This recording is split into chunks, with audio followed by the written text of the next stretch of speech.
नमस्कार दोस्तों, स्वागत है आपका हमारे चैनल स्टडी पॉइंट 24 में। दोस्तों आज जैसा कि आप जानते हैं 69 राज्य शिक्षक भर्ती का कोर्ट केस था लखनऊ बेंच में। आज 21 तारीख है, तो उसके कोर्ट केस में क्या क्या हुआ उसकी पूरी अपडेट लेकर आया हूँ। तो बात करते हैं अपडेट के बारे में पूरी। तो जो लोग मेरे चैनल पर नया हैं वो रेड कलर का बटन दबा के चैनल को सब्सक्राइब कर लीजिए और वीडियो को लाइक और शेयर जरूर कीजिए। अगर आपको कोई सवाल हो तो हमसे पूछ सकते हैं। तो दोस्तों जो केस था लखनऊ बेंच में वो सुबह 10:15 शुरू हुआ और इसमें जो 60 और 65 कट ऑफ है उसको बचाने के लिए सरकार की तरफ से और जो बीएड और बीटीसी हैं उनकी तरफ से जो लड़ रहे थे वो थे वरिष्ठ अधिवक्ता अनिल तिवारी जी और अमरेंद्र नाथ त्रिपाठी। तो ये दो वकील जो सीनियर अधिवक्ता हैं ये इस केस को लड़ रहे थे बीएड और बीटीसी और सरकार की तरफ से। ठीक है, आगे देखते हैं। तो आगे देखते हैं जो केस चल रहा था तब, तो उसमें सरकार की तरफ से प्रशांत चंद्र सीनियर अधिवक्ता उपस्थित हुए, जिसमें विपक्ष की तरफ से सीनियर अधिवक्ता उपेंद्र मिश्रा तथा वरिष्ठ अधिवक्ता एलपी मिश्रा और अन्य वकीलों द्वारा जोरदार बहस की गई। तो इस पूरे कोर्ट में जोरदार बहस हुई आज, जिसका विरोध हमारे वरिष्ठ अधिवक्ता अनिल तिवारी जी ने किया और जज और अपनी बातों से जज को सहमत किया। तो आज जो कोर्ट केस था उसमें जो हमारे बीएड की तरफ से थे जज साहब जो अनिल तिवारी जी है, तो उन्होंने कहीं ना कहीं तक जो जज साहब हैं उन्हें संतुष्ट किया और अपनी बात को रखिया अच्छी तरीके से रखा इस बात को कि। तो जोरदार बहस करने के बाद जो इतनी बहस हुई उसके बाद काफ़ी बहस हुई, उसमें बहस के बाद एक नतीजा निकला कि सरकार द्वारा एक मजबूत काउंटर दाखिल करना पड़ेगा। अब सरकार मतलब कोर्ट ने बोला है।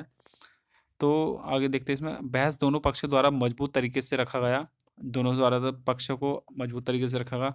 अब सरकार द्वारा मजबूत काउंटर दाखिल करके पक्ष को मजबूत किया जाना है। दोनों पक्ष मजबूत थे, लेकिन आप अंदाज़ा इसी बात से लगा सकते हैं कि तारीख की मांग सीनियर अधिवक्ता एलपी मिश्रा द्वारा की गई।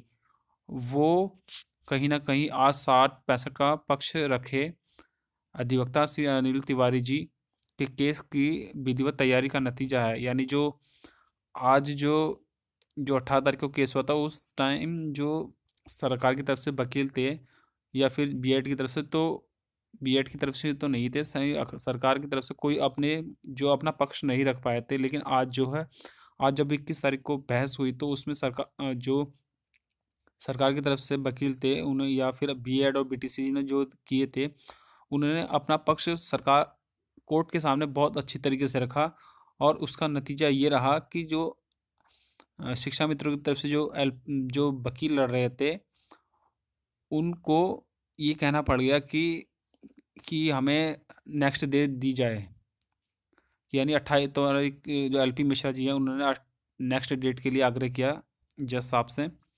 तो उन्हें डेट दी गई है और सरकार को ये बोला कि वो अपना काउंटर दाखिल कर ले। तो काउंटर का मतलब ये होता है कि जो जो विपक्ष की तरफ से लड़ रहे हैं, जैसे रिजवान अंसारी की जितनी भी याचिका है उनमें से कोई मुख्य याचिका को लेकर उसके प्रत्येक पैरे का, यानी जो एक एक सवाल है उसका जवाब सरकार को देना होगा। और ये जो टाइम दिया है वो 3 दिन का टाइम दिया है सरकार को और नेक्स्ट डेट लगाई है अब 28 तारीख तक जो है स्टे रहेगा, यानी स्टे का मतलब यथा स्थिति रहेगी, ना तो सरकार उसमें कोई रिवाइज्ड आंसर की ना रिजल्ट निकाल सकती। उसके बाद 29 तारीख को जो फिर दोबारा से ये केस लड़ा जाएगा। ठीक है, आगे देखते हैं।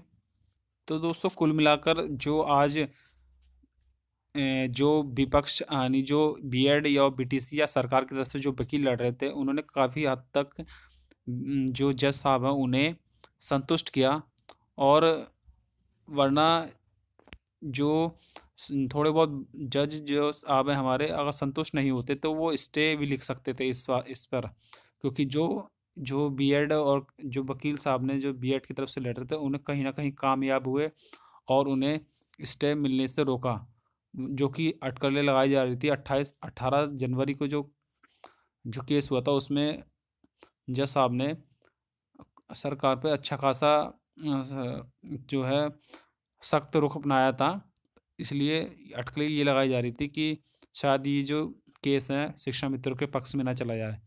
लेकिन आज जो है अपना मजबूत पक्ष रखा और जज साहब को संतुष्ट किया और इस पे स्टे नहीं लगा, जो कि एक अच्छी बात है। भले से थोड़ी देरी हो रही है रिजल्ट में, लेकिन जो इसका कोर्ट का हिसाब थोड़ा टाइम और बढ़ गया है। लेकिन ये सोचो कि स्टे नहीं लगा, वरना ये फिर और दिक्कत हो जाती, फिर ये भर्ती जो है पूरी लटक जाती। लेकिन जो है कहीं ना कहीं आज बीएड वालों जो स्टूडेंट हैं उनके लिए पॉजिटिव बात भी है, लेकिन अभी जो लड़ाई है पूरी तरीके से नहीं हुई, अभी बहुत कुछ करना बाकी रहा है। तो देखते हैं और 29 तारीख को क्या होता है। लेकिन इस बात से ये बात क्लियर हो गई है कि सरकार की मंशा 60 और 65 कट ऑफ करने की बिल्कुल नहीं है। अब वो देखेंगे जब अब जो सरकार है, अब जो काउंटर दाखिल करेगी उसमें किस तरीके से काउंटर में कितनी कट ऑफ रख के वो रखती है, या फिर जो भी है उसके जवाब देती है, उनको देखना होगा हमें। अब थोड़ा टाइम तो लग रहा है, लेकिन फिर भी अगर कुछ अच्छा चाहिए तो फिर लड़ना भी ज़रूरी है। उसके लिए तो पूरी कोशिश की जा रही है बीएड और बीटीसी की साइड से और सरकार की तरफ से कि इस कट ऑफ को बनाए रखे, इस पे ही भर्ती हो। मैं ठीक है, तो देखते हैं क्या होता है 19 तारीख को। दोस्तों अभी 29 तारीख को अब नेक्स्ट डेट रखी गई है।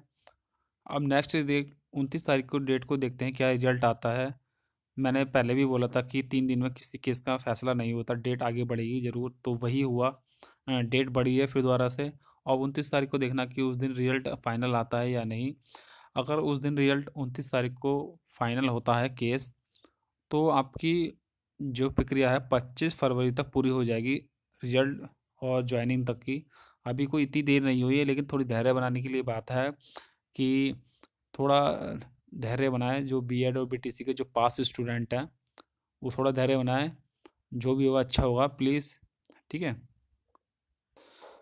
तो वीडियो अच्छी लगे तो प्लीज़ वीडियो को लाइक और चैनल को सब्सक्राइब जरूर कीजिए, रेड कलर का बटन दबा के हमें सब्सक्राइब जरूर कीजिए। और आपको कोई भी सवाल है तो कमेंट बॉक्स में कमेंट करके हमसे पूछ सकता है।